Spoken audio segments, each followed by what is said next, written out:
and deregulation are working. The Obama administration was losing around 1,000 jobs a month in the manufacturing industry, but since the president's election, manufacturing jobs have increased by 275,000. Over 300,000 jobs were created in February alone, bringing the total number of jobs created since President Trump was elected to nearly 3 million. The federal government is getting out of the way, and the American people are innovating, building, and creating jobs. In other news today, the president has pardoned Christian Saucier, a Navy submariner. Mr. Saucier was 22 years old at the time of his offenses and has served out his 12-month sentence. He has been recognized by his fellow service members for his dedication, skill, and patriotic spirit.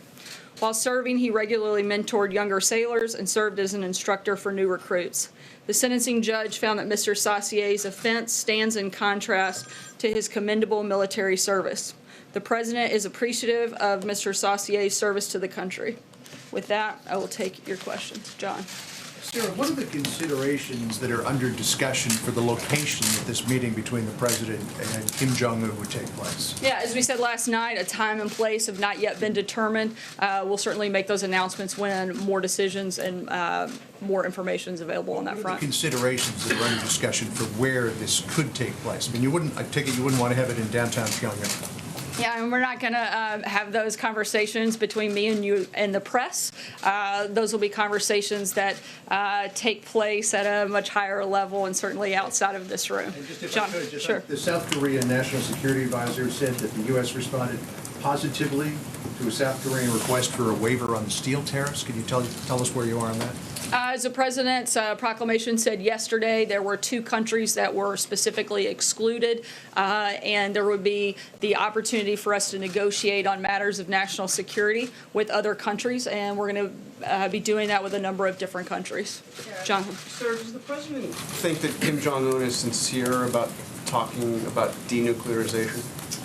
The president is hopeful that we can make some continued progress. Well, look, what we know is that the maximum pressure campaign has clearly been effective.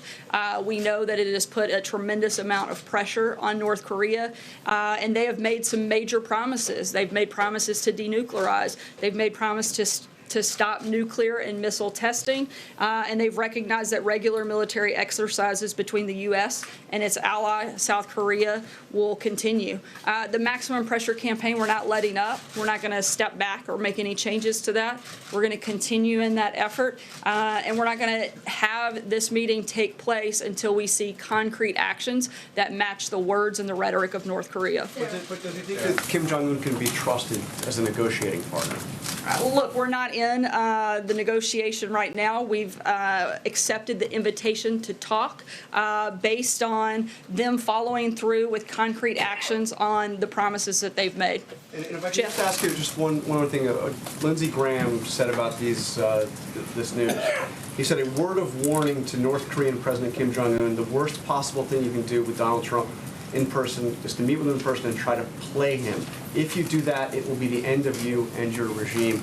Is Lindsey Graham reading the president correct on that? Is that I think that Lindsey Graham knows that President Trump is one of the best negotiators, and certainly I think that he has great confidence in his ability and is glad that he'll be the one at the table for the United States.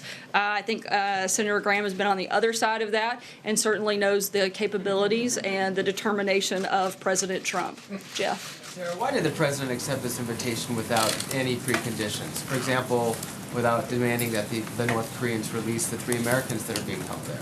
Look, that's something that we're going to continue advocating for and pushing for, but let's not forget that the North Koreans did promise something. They've promised to denuclearize, they've promised to stop nuclear and missile testing, and they've recognized that we're going to continue in our military exercises. Let's be very clear, the United States has made 0 concessions, but North Korea has made some promises, and again, this meeting won't take place without concrete actions that match the promises that have been made by North Korea. I wanted to follow up on that because you just said that now. Do you think that a 2-month time period is enough time to make sure that they will actually fulfill those promises? He said he wants to do it by May. Look, we're working on the determination of the time, but let's not be lost in the fact that this didn't happen overnight. This maximum pressure campaign and this process has been ongoing since the president first took office. For the first time in a long time, the United States is actually having conversations from a position of strength, not a position of weakness like the one that North Korea finds itself in due to the maximum pressure campaign. Does that mean it might not be May? Again, we haven't set a time or a location. Those things have yet to be determined. Sarah just said they promised to denuclearize. Have they promised to denuclearize, or have they promised to talk about denuclearizing? The understanding, the message from the South Korean delegation is that they would denuclearize, and that is what our ultimate goal has always been, and that will have to be part of the actions that we see them take. Sarah. Before or after? We'd have to see concrete and verifiable actions take place. Sarah, Yes. Before the meeting. Yes. Sarah, isn't the president giving Kim Jong-un exactly what he wants, which is respect and stature on the international stage? Not at all. I think that the president is getting exactly what he wants. He is getting the opportunity to have the North Koreans actually denuclearize. Look, you have to remember, nothing is changing from the United States position. We're going to continue the maximum pressure campaign. We're going to continue working with our allies and partners to do that, and we're going to continue to ask them to step up and do more. Nothing is changing from our side when it comes to this conversation. There's no guarantee this will be any more than a photo op. Kim Jong-un gets his equal footing, in his view, on the world stage with the leader of the free world, and the president gets nothing. Yeah, I definitely don't think that the president's getting nothing when we've already said, and frankly I've said it many times since walking in here in the last 10 minutes, that the president will not have the meeting without seeing concrete steps and concrete actions take place by North Korea. So the president would actually be getting something, and frankly, the world would be getting something. If we can get to a place where North Korea is denuclearizing, that is a massive step, and it's something that will make the entire globe much safer. And even President Moon has said that this is because of the leadership of President Trump. And one softball question, which is, and I apologize for that, which is, given the economic news and the North Korea news, what words would you describe would you use to describe the president's mood right now? The president's in a great mood. The president's been in a great mood because we've had not just a successful couple of days, we've had a successful year, and we're very focused on making sure we have 7 more. Kristen. Sarah, thank you. Top officials at the White House and the Pentagon seem to be taken by surprise by the announcement. Was this done in a haphazard way? Not at all. As I said, that this has been part of an ongoing campaign that's been going for over a year. And just because some of the individuals they may regularly leak to the press weren't involved in the conversation doesn't mean that the appropriate parties that lead those agencies were not in the room and not part of that discussion. The president came here to the briefing room, though, before reaching out to the president of China. Is that appropriate? Should he not have reached out to his international partners first before making the announcement here? Look, we've had ongoing conversations with leaders across the world. The president simply said there would be an announcement. He had several conversations with world leaders both last night and today. Are you aware he would make this decision beforehand? Again, the president had conversations with a few of world leaders both last night and today. This is something that all of these countries have been working together on, and something that we're going to continue to work with our allies and partners on. Was the Secretary of State aware that he was going to make that decision, Sarah? Yeah, and the Secretary of State's deputy was in the room at the time these conversations went on, so it's absurd to pretend like they weren't part of this process and haven't been part of this process all along. Jeff? Sarah, to follow on what Peter was asking, how will the president and the United States be able to verify this before the meeting? How will they be able to verify the denuclearization? That's something that will be determined through the national security and intelligence community. Certainly not something I would read out to you guys from here. The president has said repeatedly that previous presidents, his predecessors, have mishandled this and misplayed this. Why can he be so confident that this is the right move when just in October he was telling his own Secretary of State it would be a waste of time to talk directly? Well, I think it's really clear that they've misplayed it, or we wouldn't be in the position that we're in. The president wouldn't be having to clean up the mistakes of the previous 3 administrations. The president is getting promises out of North Korea that haven't been made in any recent years. And again, we are going to continue the maximum pressure campaign to make sure that they follow through on these commitments. John? Who would he like to have with Sorry, him? I'm going to keep moving. If I can just ask, who would he like to have with him at the meeting? The Secretary of State, I mean, there is not an ambassador now in South Korea. Does he plan to staff up more before this meeting? Look, the president has an incredible team that is surrounding him, both from National Security Advisor, Secretary of Defense, the Secretary of State, the intelligence community. But at the end of the day, the ultimate person to lead that negotiation or that conversation and be at the table will be the president. John. Thanks a lot, Sarah. The North Korean government has made promises before. They've reneged on those promises with 2 prior administrations. What's different now? Why should we trust Kim Jong-un now? Again, because the United States is going to continue that maximum pressure campaign. We are making no concessions, and we are not going to move forward until we see concrete and verified actions taking place by North Korea. We are also operating from a position of strength that we haven't had in previous administrations due to the maximum pressure campaign, not just by the United States. Let's not forget that a lot of our allies and partners like China, South Korea, Japan have stepped up and done infinitely more over the past year due to the president's leadership than they have in the previous administration. So this is a collective effort to put that pressure on North Korea, and it's going to continue. North Korea is in a place of weakness, and that is certainly recognized by the promises that they've made through this conversation. Francesca? Has starved his own people. He's murdered his own people. You could say he's responsible for the death of Otto Warmbier. Why put him on the same stage as the President of the United States? The president wants to make sure that we denuclearize the peninsula and that we're securing and helping have a safer world. I'm glad that you guys are acknowledging a lot of the problems of North Korea, because just a couple of weeks ago, a lot of members in the press were actually elevating North Korea and some of the members of the regime and comparing them to people in the United States and in this administration.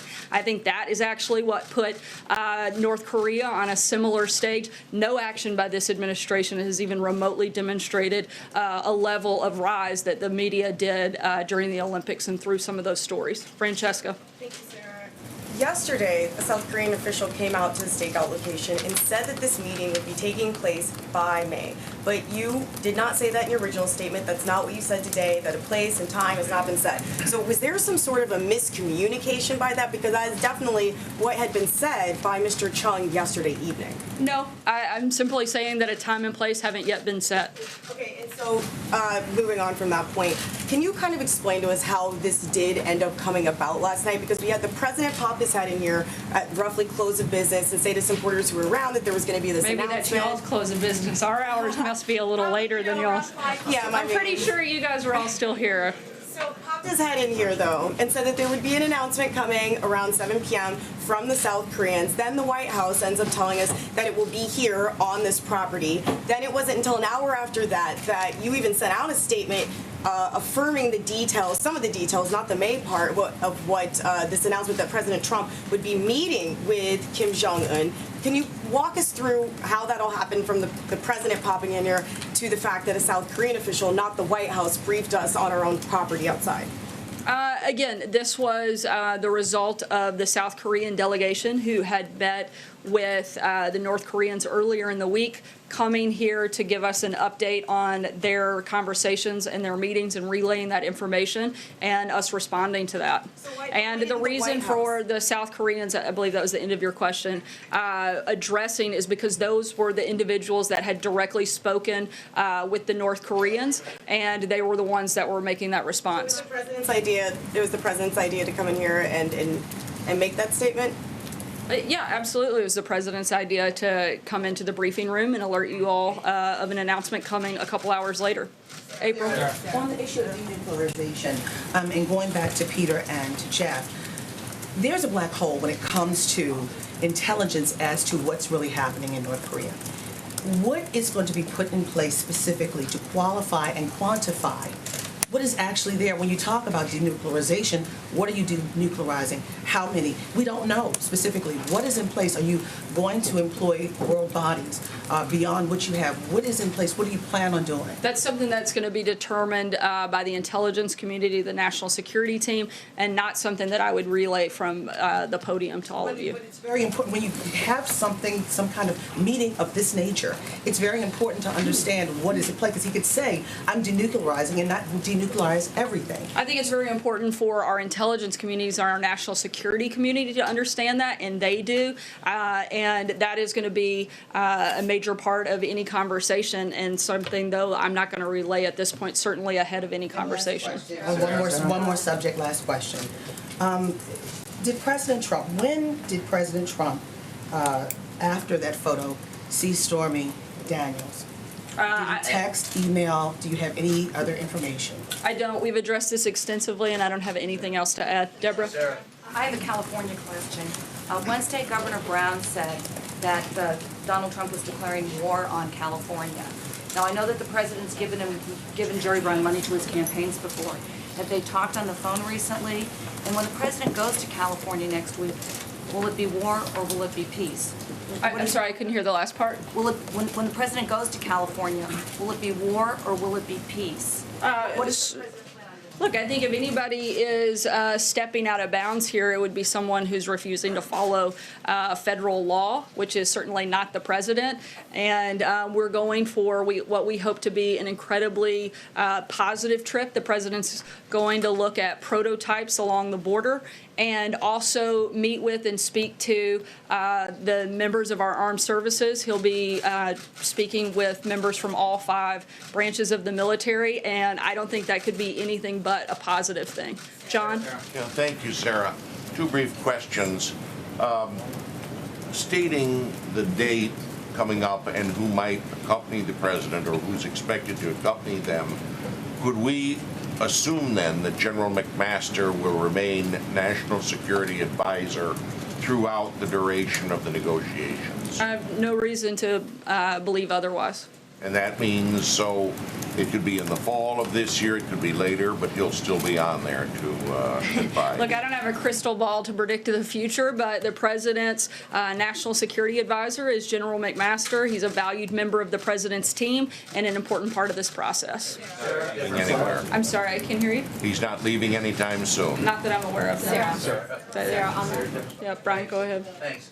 Different policy questions for you, different issue. 3 weeks ago, the president came out in a speech and said, we're going to have the largest nuclear force ever. Hopefully, we'll never have to use it. We're going to be so far ahead of everyone else in nuclear like you've never seen before, far in excess of anyone else. And as far as disarmament, he said, we won't lead the way. We will go along with them. The day after that, OMB Director Mulvaney came in here and said that you all were going to spend close to, or proposing to spend close to $50 billion to upgrade and enhance the nuclear arsenal. Week after that, the president or the head of Russia came out and said he has a first strike weapon.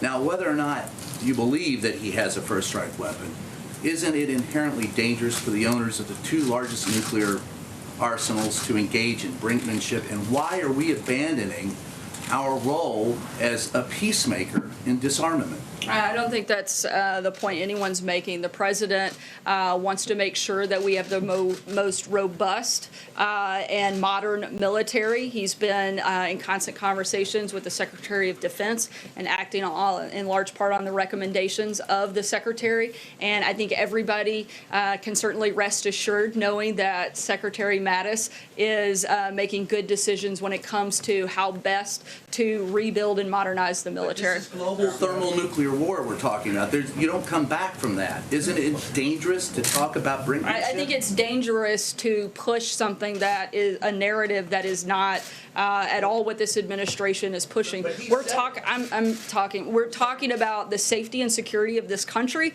We're talking about making sure we have the strongest military in the world so that we can operate from a place of strength, and that's what we're doing. Take one. Sorry, I'm going to keep moving. I'm going to take one last question, Hallie. Denuclearization. Just 2 questions, Sarah, clarifying what you've said from the podium. Is there a possibility that these talks with North Korea with Kim Jong-un may not happen? Look, they've got to follow through on the promises that they've made, and we want to see concrete and verifiable action on that front. So it's possible that could not happen. I mean, there are a lot of things possible. I'm not going to sit here and walk through every hypothetical that could exist in the world, but I can tell you that the president has accepted that invitation on the basis that we have concrete and verifiable steps. And then second, you said from the podium, you acknowledge that the president, to follow up on April's question, knows about the arbitration involving Stormy Daniels. So does he remember speaking with his lawyer about that? Does he remember meeting Daniels back? I've addressed this extensively. I don't have anything else to add. Sorry, I did tell Trey. I'll take one last question. Thanks, Sarah. Quickly on North Korea, what specific steps is the president taking to prepare for this major summit with Kim Jong-un? Look, the president has been preparing for this for quite some time in his regular briefings with the intelligence community, with his national security team. He's going to continue doing that and with other subject matter experts. But also the president is, I think, the ultimate negotiator and deal maker when it comes to any type of conversation, as I think is reflected in Senator Graham's statement. And we feel very confident where we are. Thanks so much, guys. Have a great weekend. All right, everybody. Sarah Huckabee Sanders wrapping things up pretty quickly there, but she did take a